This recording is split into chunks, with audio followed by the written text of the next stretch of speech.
Takže ahoj, zdravím vás u dalšího videa. Dneska se budeme zabývat kódováním dat získaných dotazováním a podrobně si ukážeme, jak se kódují jednotlivé typy otázek a škál tak, aby se nám to potom dobře vyhodnocovalo. Takže teď si představme, že jsme v situaci, kdy jsme ukončili sběr dat, před námi na stole leží kupa vyplněných dotazníků, no a my si teďka říkáme něco jako co teď s tím, spálit to, ztratit to. A i když by to asi bylo příjemnější a rozhodně rychlejší, tak skutečná odpověď je poněkud jiná a nebude se vám moc líbit. Máte-li dotazníky právě v papírové podobě, čeká vás otrocké přeťukávání dat do počítače. Což je celkem sranda, když má člověk třeba 200 respondentů nebo i více. A my si v dalším videu ukážeme konkrétní postup krok za krokem, jak vytvořit datovou matici v Excelu tak, aby byla připravená pro snadné nahrání do SPSS. Samozřejmě lze data rovnou zadávat do SPSS, ale myslím, že Excel je nám všem přece jen bližší, takže si to ukážeme právě na něm. Abychom mohli informace získané z dotazníků hromadně statisticky zpracovávat, musíme je převést do číselné podoby, která se výpočetní technice zamlouvá více než text. No a k tomu slouží kódování. Odpovědi respondentů budeme do datové matice přenášet v podobě kódu. A my jsme si říkali, že v dotazníku máme otázky uzavřené, polouzavřené a otevřené. No a podle toho se nám také odlišuje ten způsob kódování. Uzavřené otázky nedávají respondentovi žádný prostor pro odpovědi vlastními slovy. Zkrátka se u nich jenom kroužkuje, křížkuje, označuje nebo co já vím, ale nic se tam nevymýšlí. A to nám vlastně to kódování velice usnadňuje. Začneme uzavřenými otázkami s jednou možnou odpovědí. Tam v podstatě není co řešit. Jelikož uzavřené otázky mají předem nadefinované odpovědi, tak je to zpracování mnohem jednodušší. Odpovědi se totiž nebudou nijak měnit. Mohou nabývat pouze předepsaných variant odpovědí, takže jim ty kódy můžeme přiřadit už při tvorbě dotazníku. Můžeme tam navíc zakomponovat tak, že si toho respondent ani nevšimne. A to jednoduše tak, že u těch odpovědí nedáme jen ty zaškrtávací políčka, ale pořadová čísla. Tak a teď jak to bude vypadat? Jednotlivé varianty odpovědí kódujeme postupně každou zvlášť.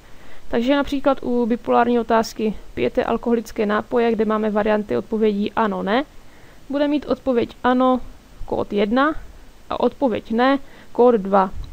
Nebo je také běžné v tomto případě kódování ne nulou a ano jedničkou. No a ten kód se vlastně skrývá tady v tom číslování těch odpovědí. Po případě, jestli tam mermomocí chcete nechat to zaškrtávací políčka, tak ho můžete dát vedle toho kódu. Jo, to je jedno. Respondent prostě zakroužkuje nebo zaškrtne kód u příslušné odpovědi, aniž by vlastně tušil, že to vůbec nějaký kód je. Takže když označí odpověď ano, tak do datové matice píšeme kód 1, když zaškrtne ne, do matice píšeme kód 2. Uzavřená otázka s jednou možnou odpovědí má v datové matici vždycky jenom jeden sloupec a do řádku tohoto sloupce pak vepisujeme kódy odpovědi, kterou daný respondent zvolil. Takže zase u otázky, jaké je vaše nejvýše dosažené vzdělání, má odpověď základní škola nebo vyučen kód 1, střední škola bez maturity kód 2, střední škola s maturitou kód 3, vyšší odborná škola kód 4 a vysoká škola kód 5. Zkrátka kolik odpovědí, tolik kódů. Tak a když respondent označí třeba odpověď vysoká škola, ta má kód 5, takže do matice píšeme 5. V případě otázek s více možnými odpověďmi je kódování odlišné. Každá varianta, kterou respondent označil, dostane kód 1 a ty ostatní, které nevybral, do datové matice nezadáváme. Otázky s více možnými odpověďmi proto mají v datové matici ne jeden sloupec, ale vždy tolik sloupců, kolik variant odpovědí otázka nabízí. Takže například u této otázky mohl respondent zaškrtnout až 3 odpovědi. No a ty, co zvolil, dostanou jedničku. Máme celkem 6 variant odpovědí, takže v datové matici bude 6 sloupců a do těch příslušných vepíšeme ty jedničky. Takže to byl princip kódování uzavřených otázek. Jestli jste to tak docela nepochopili, tak nezoufejte, v následující videu je přímo ukázka tvorby konkrétní datové matice, kde je celý ten postup ukázán na konkrétních příkladech, konkrétním dotazníku. Tak, teď jak je to u polouzavřených otázek, co je tam jinak? Jak asi tušíte, tak tam bude dělat trošku problém ta odpověď jinak, ta úniková varianta, kde vlastně lidé mohli napsat v podstatě cokoliv. Z toho důvodu to může být trošku pracnější na nakódování a vyhodnocení. Ty první 3 odpovědi, to je ta uzavřená část této otázky, ta se kóduje stejně jako klasická uzavřená otázka, takže 1, 2, 3. A pokud by respondent zvolil například tu první možnost od přátel, rodiny, tak bychom do té datové matice napsali normálně kód 1. Teď je tu ale ta otevřená část otázky. Tamto kódování záleží hlavně na tom, jak ti lidi odpovídali. Pokud tuto odpověď moc nevyužívali, to znamená, že se většinou vešli do těch nabízených variant, tak ji necháme ten kód 4. Ale pokud tu odpověď lidé využívali, tak si ty odpovědi musíme projít a těm, které se vícekrát opakovaly nebo překročili nějaký stanovený limit, který jsme si určili, většinou to bývá 5 až 10%, tak těm přiřadíme vlastní kód. Zjistíme to tak, že si spočítáme, kolikrát se tam ta odpověď opakovala, no a pak už jen klasicky počítáme část lomeno celek krát 100 a pokud to překročilo ten stanovený limit, odpověď dostane vlastní kód. My tak vlastně dodatečně vytvoříme další variantu nebo varianty odpovědí. A ten zbytek těch méně se opakujících nebo ojedinělých odpovědí zařadíme pod souhrnný kód varianty ostatní, nebo v tomto případě tu máme variantu jinak. Zkrátka zůstanou v té únikové odpovědi. No ale řekněme, že lidé tam často uváděli do té kolonky jinak odpověď od hostesky. Jo, že se o tom fitku dozvěděli od nějaké hostesky, která někde rozdávala třeba nějaké poukázky. A protože tam tuto odpověď uváděli opravdu často, to znamená překročila tu stanovenou procentní hranici, tak si rozhodneme této odpovědi přidělit vlastní kód. Vyčleníme ji vlastně z té souhrnné únikové varianty a zařadíme ji za ty první 3 uzavřené varianty. Dostane kód 4 a tím pádem se ten kód únikové varianty posune na 5. Takže ještě jednou. Zjistili jsme, že do únikové varianty jinak lidé hodně psali odpověď od hostesky, takže jsme tu hostesku vlastně vzali, zařadili ji mezi ty původní varianty odpovědí. A v té možnosti jinak už pak zůstanou jenom ty další odlišné nebo málo se opakující odpovědi, které respondenti uváděli vlastními slovy. Tak, dostáváme se k otevřeným otázkám. V dotaznících jsou využitelné zpravidla jen takové otevřené otázky, které budeme moci nějakým způsobem kategorizovat. Tomu napomáhá v prvé řadě délka očekávaných odpovědí. Například otázka: uveďte prosím vaši nejoblíbenější značku piva, bude na zpracování mnohem přívětivější než otázka, kde respondent popisuje nějaký svůj názor vlastními slovy. V prvém případě totiž bude odpověď obsahovat jenom jedno slovo nebo sousloví. No, i když oni tam stejně budou psát více těch značek, i když po nich chcete jenom jednu, ale to je teď vedlejší. Zkrátka, při zpracování dat dáte nejčastěji se opakujícím výrazům kód a zbytek zařadíte pod možnost ostatní nebo jiné. Kdežto v tom druhém případě, kde bude popisovat vlastně nějaký svůj názor vlastními slovy, tak tam se můžeme dočkat i několika vět. Jo, většina sam sice napíše třeba ne, nebo nic, nebo nevím, neznám, ale někteří si zase můžou hodně rozepsat. Potom takové ty otázky typu, co si myslíte o tom a o tom, nebo co vás napadne, když se řekne to a to, jo, doplňte. To už vlastně spadá do kategorie kvalitativního hloubkového výzkumu a v dotazníku jsou takto otevřené většinou jenom ty kontaktní otázky na konci dotazníku. Tak, ale teď pomalu a srozumitelně. My se zabýváme kvantitativním výzkumem, kde je cílem odpovědi kategorizovat. Proto už při formulaci otevřené otázky je dobré dopředu předvídat, jaké odpovědi asi dostaneme. Snažit se, abychom vlastně dostali jednoslovné nebo několika slovné odpovědi, abychom je následně při zpracování mohli co nejlépe třídit. Takže příklad takové otázky. Uveďte prosím maximálně 3 vaše nejoblíbenější značky piva.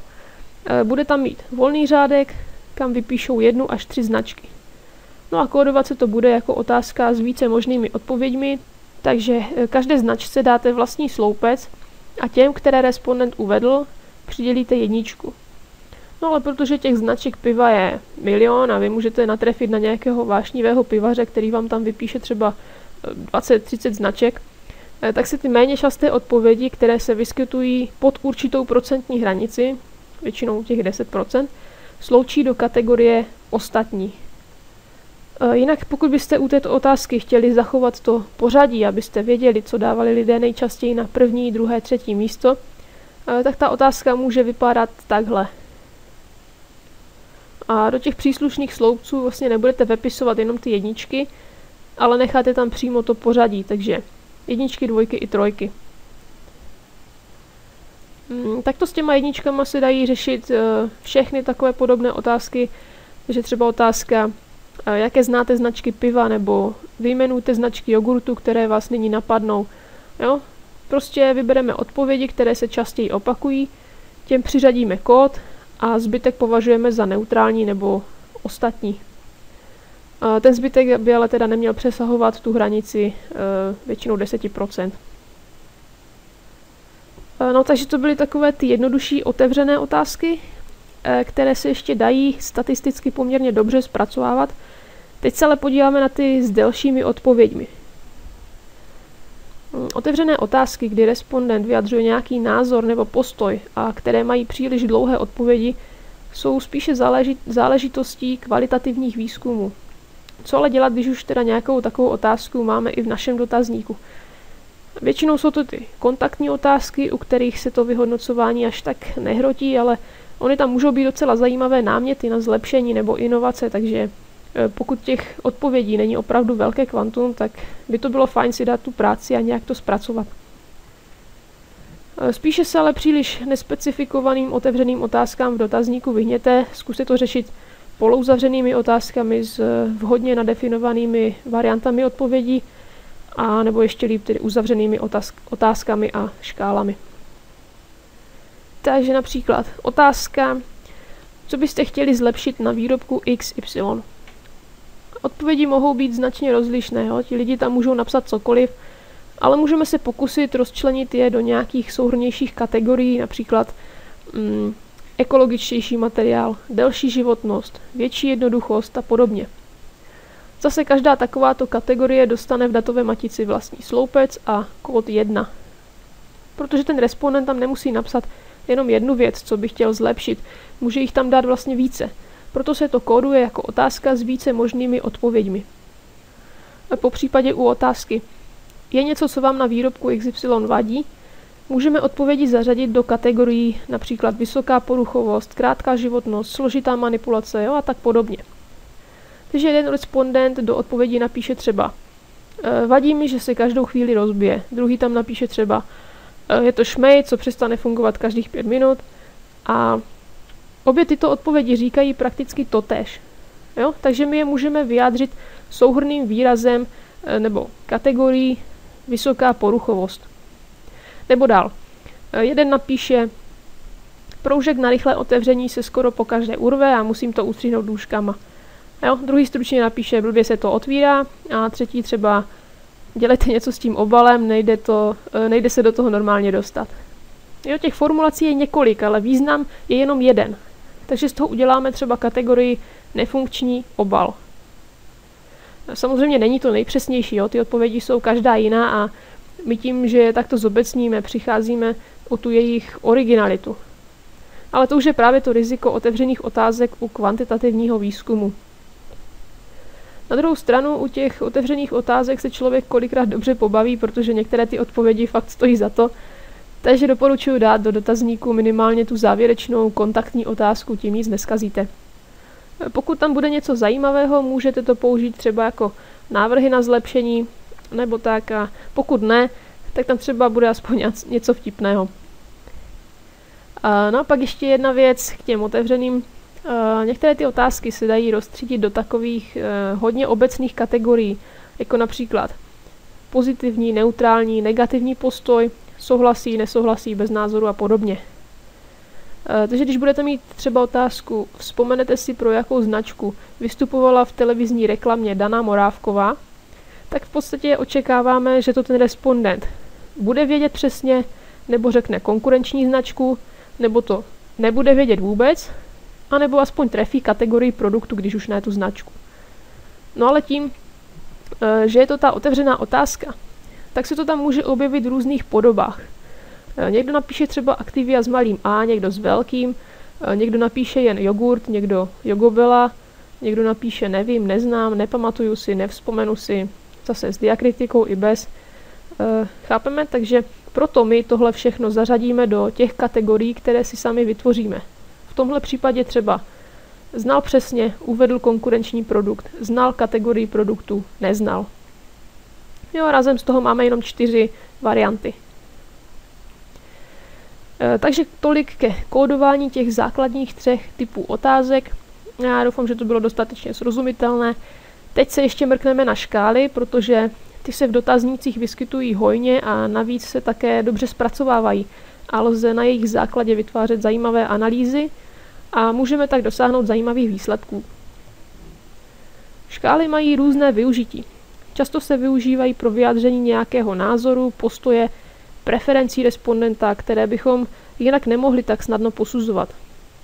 Škála nám tedy umožňuje převádět tyto abstraktní, neměřitelné údaje na kvantitativní data, se kterými už můžeme pracovat a porovnávat je.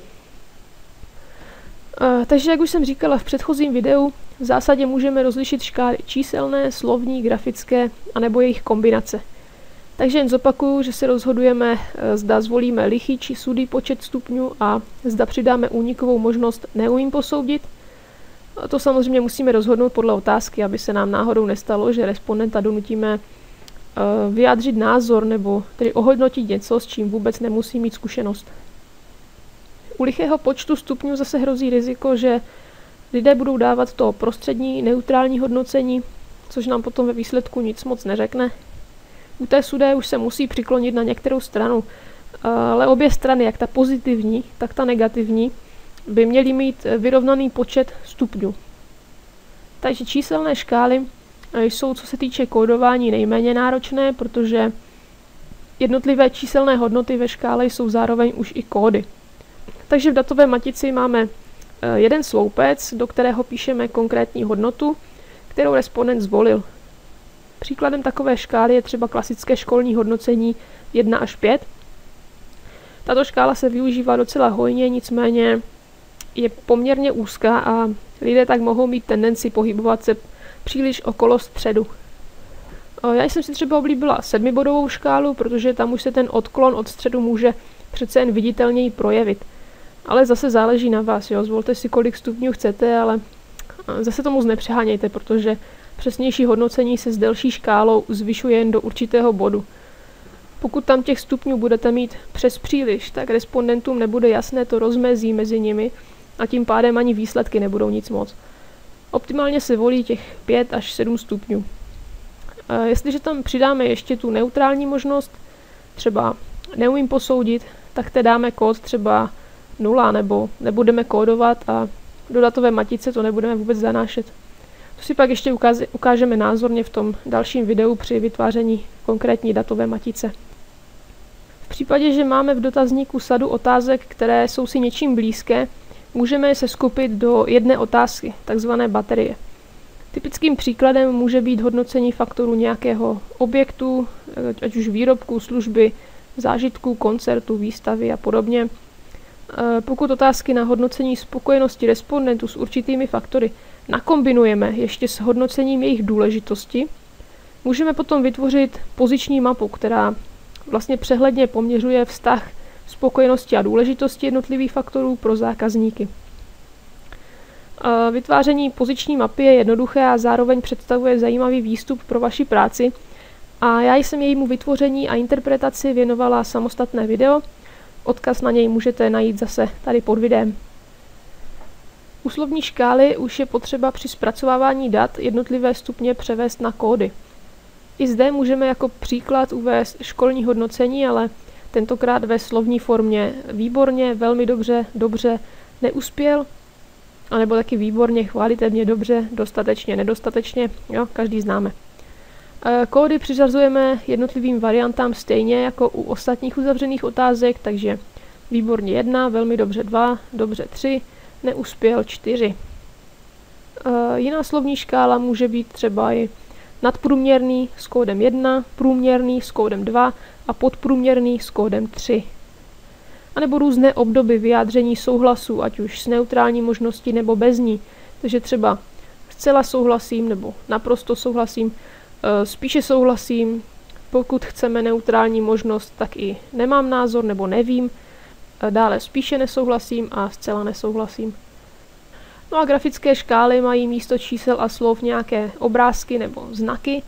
Je to takové zpestření dotazníků, ozvláštnění, vytržení z jednotvárnosti. Můžete použít úsečky, smajlíky, hvězdičky, kytičky, kočičky, zkrátka cokoliv, ale opět při zpracovávání musíme přiřadit číselný kód.